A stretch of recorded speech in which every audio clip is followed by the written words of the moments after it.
Do you find if you are working at, and I don't know, maybe I should back up. I don't know if you work primarily with one on one individual coaching or if you're coming in and doing corporate training, but maybe this may sound devil's advocate and I don't mean it to be, but do you find with structured thinkers, because the thing, and I come from finance, so I can consider myself in that boat too. Is there a rigidity where they don't see DEI initiatives as a creative solution, or is that, I don't want to say a harder sell because I don't mean to frame it up like it's not important. It needs to be just the way we do work. But do you see in the structured spaces that's more difficult to embody that in those departments?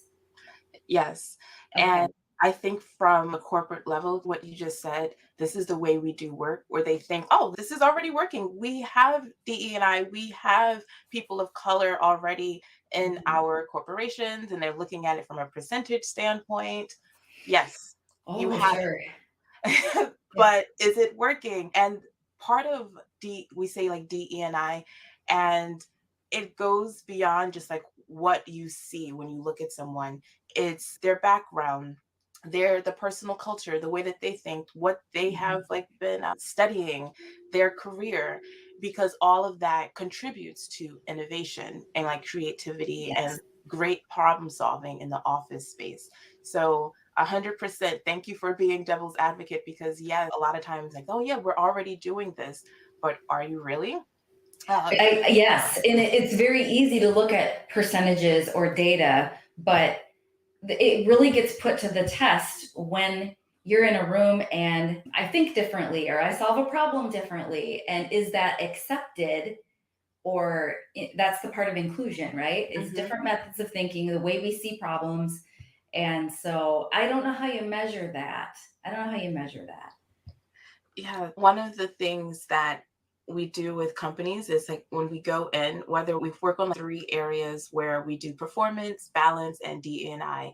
And when we go in, we try to determine like what is your goal so that we can set some like KPIs and benchmarks. So at the end of the program, we can try to measure as well as continuously long going because sometimes it takes longer than like 3 months, 6 months to get to it. Mhm. But yes, like how do you measure innovation? How do you measure people having a seat at the table? And one specific example where I was doing one on one coaching with a person that reported into the C suite and had a seat at the table. She was definitely one of these alternative thinkers.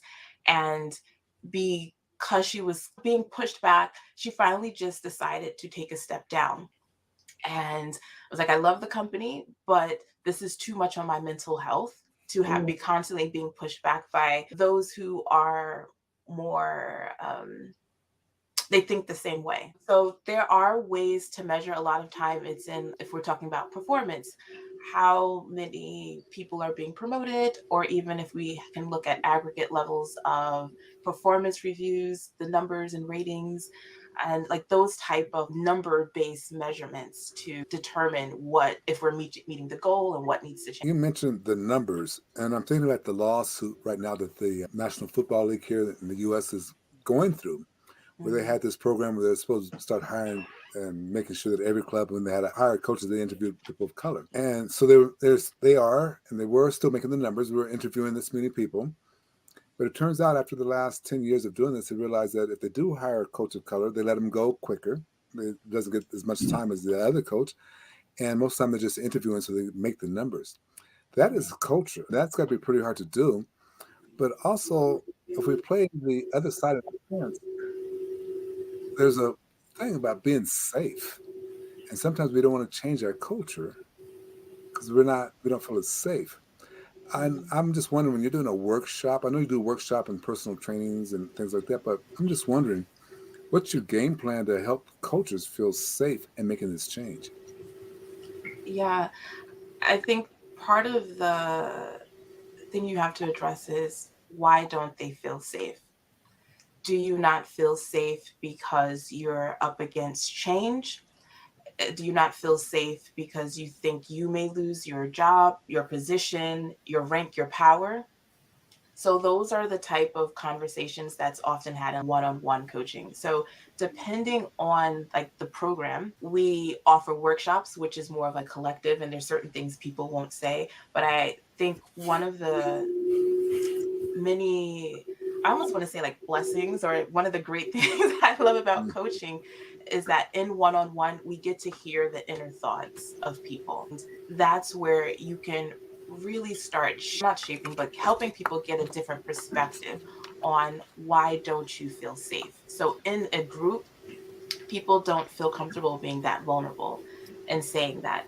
But in the workshops, we try to give examples. We try to put different perspectives out there so that when they go into the one on one, it piques their interest and they bring it up with their coach and can talk about that in a safe space versus in a group and collective where they say bring your whole self to work, but there are thoughts that you may not actually want to share because it's going against tradition. It's going against the change that we're seeing in our countries. And that's the lack of safety there.